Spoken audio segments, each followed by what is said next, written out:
Assalamualaikum warahmatullahi wabarakatuh. Halo sobat setia Fakta Kehidupan. Tidak lupa kami sampaikan salam sehat, salam sejahtera. Semoga tercurah segala bentuk kebaikan dan juga kita semua dalam lindungannya.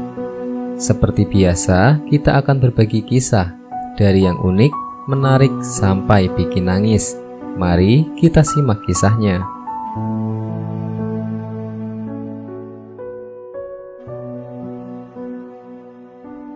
Orang muslim wajib tonton. Inilah kisah nyata azab kubur karena dua hal yang sepele. Ini adalah silsilah perjalanan setelah kematian.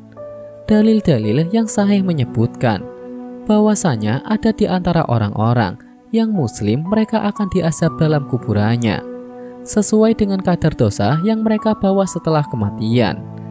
Dan semoga Allah Subhanahu wa taala mengampuni kita semua.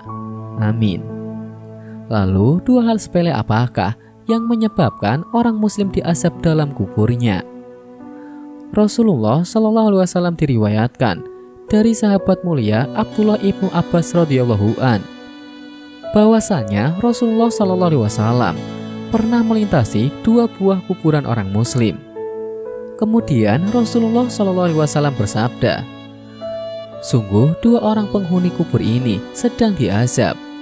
Dan Rasulullah diberikan mukjizat oleh Allah Subhanahu wa taala diperdengarkan kepada beliau baginda Rasulullah rintihan atau teriakan orang-orang yang diazab di dalam kuburnya. Ketika itu diperdengarkan oleh Allah Subhanahu wa taala. Kemudian Rasulullah Shallallahu alaihi wasallam mengatakan kepada sahabat beliau, "Sesungguhnya dua orang penghuni kubur ini tidak sedang diazab gara-gara perkara yang besar atau gara-gara dosa besar menurut kalian.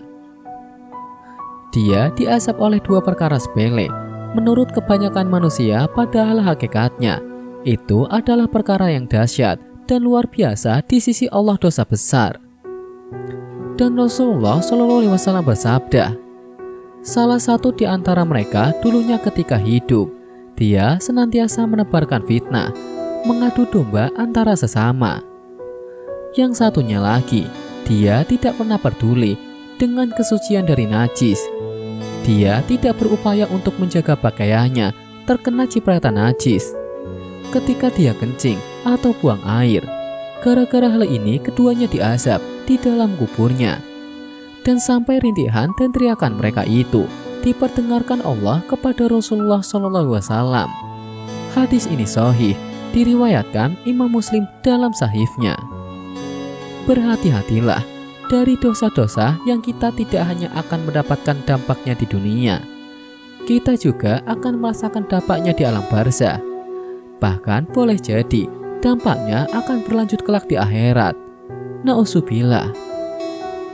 Dari hadis ini, Rasulullah menceritakan dua perkara yang banyak kita lakukan. Dua perkara yang kita anggap biasa-biasa saja. Datang ke fulan kemudian mengatakan si Adnan, kemudian begini menjelekkan engkau. Kemudian datang ke Adnan mengatakan si fulan berkata begini tentang engkau. Dia menjelek-menjelekan engkau. Dia melakukan adu domba dan menggibah dan seterusnya. Sehingga memunculkan permusuhan antar kaum muslim, orang-orang yang beriman. Ini perkara yang banyak kita lakukan, yang kita anggap hanya sepele, padahal itu dosa besar di sisi Allah Subhanahu wa taala dan penyebab terjadinya azab kubur.